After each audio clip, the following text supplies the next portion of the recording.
Hi friends, ఎలా ఉన్నారు? నేను బాగున్నాను. మీరందరూ బాగుండాలని కోరుకుంటున్నాను. ఇప్పుడు కథలోకి వెళ్దాం. చదువుతున్నది శోభారెడ్డి. ఏమిటిది? ఏమైంది కాలికి? నేను పెడుతున్న కేకలకి కంగారు పడి పరిగెత్తుకొచ్చిన వాడిలా గబగబా అడిగాడు. ఏం లేదురా, కాలిలో ముళ్ళు విరిగింది. అది ఏ ముళ్ళో ఏమో తీద్దామని చూస్తుంటే పాదం ముట్టుకోనివ్వటం లేదు అంది అత్తయ్య. ముళ్ళ ఎప్పుడు ఇరిగింది? ఈ మహారాణి చెప్పులు లేకుండా నడిచింది ఎప్పుడు అన్నట్టుగా చూస్తూ అడిగాడు. నిన్న నీకు అన్నం తెచ్చి ఇస్తుంటే విరిగిందట, నా తరపున రాజేశ్వరి సమాధానం చెప్పింది. ఓ, కృష్ణ అర్థమైందన్నట్టుగా చూశాడు. ఈ మాటల సందడిలో మళ్ళీ అత్తయ్య ప్రయత్నించబోయింది. విలవిలలాడి అత్తయ్యను తోసినంత పనిచేసి కారు లాగేసుకున్నాను. కామేశ్వరి మణి ఆసక్తిగా వినోదంగా చూస్తున్నారు. అబ్బా, నేనింకా ఏమిటో అనుకున్నాను. ఈ కాస్త దానికే ఇంత కంగారు. నువ్వు లేమ్మా, నేను చూస్తాను అన్నాడు కృష్ణ. వద్దు వద్దు, పాదాల చివర్ల వరకు చీరకుచ్చిళ్ళు కప్పేసుకుంటూ తల తిప్పుతూ అన్నాను. చీచి, అతను నా పాదం పట్టుకోవటం ఏమిటి అనిపించింది ఆ క్షణంలో నాకు. ఏమోరా, ఆ అమ్మాయి కేకలకు ముళ్ళు మాట ఎలా ఉన్నా ముందు నాకు గుండెదడి వచ్చేటట్టుంది అంటూ అత్తయ్య పీటల మీద నుంచి లేచింది. కృష్ణ అత్తయ్య లేచిన చోట వచ్చి కూర్చున్నాడు. చూపించుకోవద్దునా, అన్నయ్య తీస్తే అస్సలు నొప్పే తెలియదు. చాలా చురుగ్గా తీస్తాడు, రెప్పపాటులో లాగేస్తాడు. ఒకసారి నాకు తీశాడు. రాజేశ్వరి ధైర్యం చెబుతున్నట్టుగా, సగం బ్రతిమలాడుతున్నట్టుగా లాలిస్తూ అంది. నేను ససేమిరా ఒప్పుకోలేదు. కృష్ణ నా అభ్యంతరాన్ని లక్ష్య పెట్టలేదు. నా అంగీకారం కోసం చూడలేదు. నా పాదం చేతుల్లోకి తీసుకుని అత్తయ్యను పిన్నివ్వమని అడిగాడు. అతను నన్ను తాకానే నా శరీరం అంతా విద్యుత్ ప్రవహించినట్టుగా ఒక్కసారి జల్లుమంది. అతని స్పర్శ చక్కలిగింతలు పెట్టినట్టుగా అయింది. అతని వైపు చూడటానికి ఇష్టపడిన దానిలా ముఖం తిప్పుకుని రాజేశ్వరి చూశాను. రాజు నాకు ధైర్యం ఇస్తున్నట్టుగా చూసింది. కృష్ణ పిన్నుతో నొప్పిగా ఉన్న భాగాన్ని నొక్కాడు. గట్టిగా అరిచి నేను కాలు లాక్కోబోయాను. ఇంత క్రితం నేను అలా అరవగానే అత్తయ్య బెదిరిపోయిన దానిలా చుట్టుక్కుని వదిలేసింది. కానీ కృష్ణ అలా వదలకపోగా ఎడం చేత్తో కదలటానికి కూడా వీలు కానంత గట్టిగా నొక్కిపట్టాడు. ముళ్ళు కోసం చూడటం ప్రారంభించాడు. నా ప్రాణం పోతున్నట్టే అనిపించింది ఆ బాధకు. చేపలా గిలగిలలాడాను. అత్తయ్య రాజేశ్వరి ఏదో చెప్తున్నారు. మణి కామేశ్వరి బిక్కముఖం వేసుకుని నా వైపు జాలిగా చూస్తున్నారు. ఈ మాత్రానికే, ఇంత చిన్న బాధకే అంటూ కృష్ణ నన్ను వెక్కిరిస్తూ నాకు రోషం తెప్పించాలని రెచ్చగొడుతూ తన పని తాను చేస్తూనే ఉన్నాడు. ఆ బాధ భరించడం నాకు అసాధ్యమైంది. చేతులతో అతన్ని గట్టిగా తోసేయబోయాను. ఫలించలేదు. నా పాదం బలంగా లాక్కోవాలని చూశాను, రాలేదు. చివరికి అతని భుజాల్ని చేత్తో నా గోళ్ళు అతని చర్మం మీద ఘాట్లు పడేంత గట్టిగా గుజ్జుపట్టుకుని కూర్చున్నాను. నా నుదుట చిరుచెమటలు అలుముకున్నాయి. 2 నిమిషాల్లో నేను ఊహించిన దానికంటే పొడుగ్గానే ఉన్న రాక్షసి లాంటి ముళ్ళు బయటకొచ్చింది. ఇదిగో ఎంత పొడుగ్గా ఉందో కృష్ణ అందరికీ చూపించాడు. ఏది ఏది అంతా చూశారు. ఇంతలో మధు, అన్నయ్య, ఆచార్యులు గారు వచ్చారు అంటూ పరిగెత్తుకొచ్చాడు. ఏంటమ్మా కమలమ్మ ఈ గలాబా అంటూ మధు వెనకే నామాలు పెట్టుకుని నడినెత్తిన పిలకముడితో ఏకాక్షిలా ఒక కంటితో ఆచార్యుల గారు కూడా దొడ్లోకొచ్చారు. ఏం లేదులేండి అనేసిన కృష్ణ మధుని పిలిచి తన గదిలో అల్మరాలో 2వ అరలో ఉన్న ఒక మందు పేరు చెప్పి పట్టుకురమ్మనమని నా పాదం వదలకుండా అలా పట్టుకుని ఆచార్యుల గారితో సంభాషణకు ఉపక్రమించాడు. అత్తయ్య లోపలికెళ్ళి గబగబా ఒక కుర్చీ తెచ్చి ఆయనకు వేసి ఎంతో మర్యాదగా కూర్చోండి బాబాయ్ గారు అంది.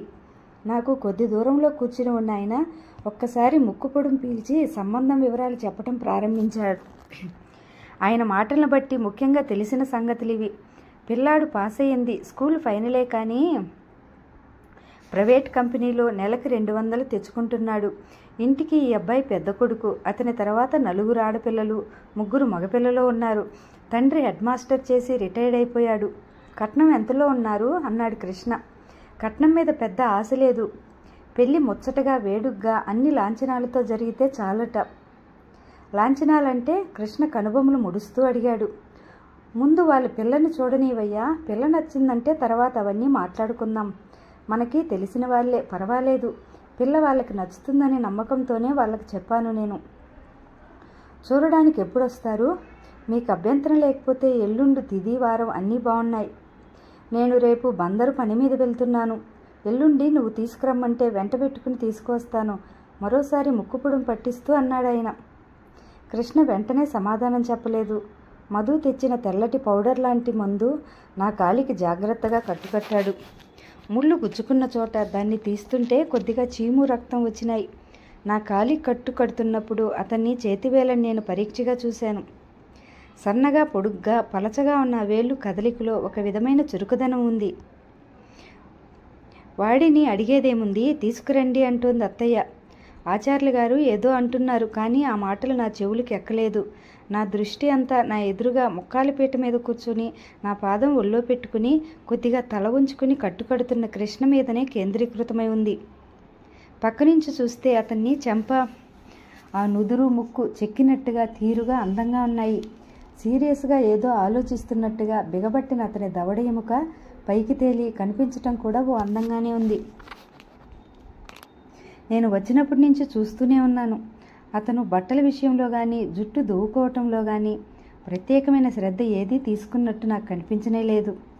అయినా సరే ఎలాంటి శ్రద్ధ తీసుకోకపోయినా అతని జుట్టులో ఒక విధమైన తీరు ఉంది. అందులో ఈ సాయంత్రం నీరెండ అతని మీద పడి ప్రతిఫలిస్తుండగా అత్తయ్య వాళ్ళు సీరియస్గా రాజేశ్వరి పెళ్లి గురించి చర్చిస్తూ దాదాపు నేను అనేదాన్ని అక్కడ ఉన్నట్టే మర్చిపోయిన ఆ సమయంలో నేను సర్వం మరిచి క్షణంసేపు కృష్ణ వైపు తదేకంగా చూస్తూ కూర్చుండిపోయాను. ఎందుకో తెలియదు, ఆ క్షణంలో నాకతను కొత్త మనిషిలా వింతగా ఆసక్తిగా మరీ చూడాలనిపించేలా కనిపించాడు. పెళ్లి ప్రసంగం రాగానే రాజేశ్వరి అక్కడి నుంచి మెల్లగా జారుకుంది. కొద్దిసేపు అయిన తర్వాత నేను కూడా కుంటుతూ అక్కడి నుంచి లేచి వచ్చేశాను. నేను అతని భుజం గుచ్చి పట్టుకున్నప్పుడు, నా పాదం అతని చేతిలోకి తీసుకున్నప్పుడు ఏర్పడిన అతని స్పర్శ నేను చాలాసేపటి వరకు మర్చిపోదామన్నా మర్చిపోలేకపోయాను. రాజేశ్వరిని పెళ్లివారు చూడడానికి వచ్చేది ఆ రోజునే. ఆచార్యుల గారు బందరు వెళ్ళినప్పుడు అత్తయ్య కోరిక ప్రకారం వాళ్ళని వెంటబెట్టుకొచ్చారు. పరాయి ఊరు అవటం వల్ల ఆచార్యుల గారికి బాగా తెలిసిన వాళ్ళు అవటం వల్ల ఆ రాత్రికి వాళ్ళ ఇంట్లో ఉన్నారు. మొన్నాడు ఉదయం వర్జం ఉందట, వేళ బాగాలేదు. మధ్యాహ్నం 3 గంటల తర్వాత ముహూర్తం దివ్యంగా ఉందని ఆ సమయంలో చూసేటట్టుగా ఏర్పాట్లు చేశారాయన. రాత్రి వాళ్ళు చాలా పొద్దుపోయి రావటం వల్ల కృష్ణ వెళ్ళి మాట్లాడడానికి వీలు కాలేదు. ఉదయం 9 గంటల వేళ ఆచార్యుల గారు కృష్ణని తీసుకెళ్ళటానికి వచ్చారు. కృష్ణ అప్పుడే వ్యాయామం చేసి స్నానం చేసి పాలు తాగుతున్నాడు. వాళ్ళంతా వంట ఇంట్లో కూర్చుని మాట్లాడుకుంటున్నారు. నేను స్నానం చేద్దామని బట్టలవి తీసుకుని దొడ్లోకి రాబోతున్న వాడిలా వంట ఇంట్లో సంభాషణ విని చుట్టుక్కున ఆగిపోయాను. వాళ్ళ మాటల్లో ఏదో నా గురించే చర్చ సాగుతున్నదని చురుగ్గా పసిగట్టేసిన నా మెదడు ఆగు, వెళ్ళకు, అదేమిటో విను అంటూ ఆజ్ఞాపించింది. ఏకాక్షి అయిన ఆచార్యులు గారు అంటున్నారు, ఇద్దరూ ఒక వయసు వాళ్ళు. మీ మేనకోడలిని ఆ సమయంలో కాస్త ఏ కరణం గారింటికైనా ఆచార్యులు గారు నసుకుతున్నట్టుగా అన్నారు. ఎలా చెప్తామండి, బుద్ధి తెలిసిన పిల్ల ఏమనుకుంటుందో ఏమిటో. మీరు చెప్పింది కూడా నిజమే. ఈ సంగతి నాకు రాత్రే అనిపించింది, బాధగా అంటోంది అత్తయ్య. ఏమిటమ్మా నువ్వు అనేది, మందలింపుగా అన్నాడు కృష్ణ. అతని కంఠం విసుగ్గా ఇలా పలికింది ఖచ్చితంగా.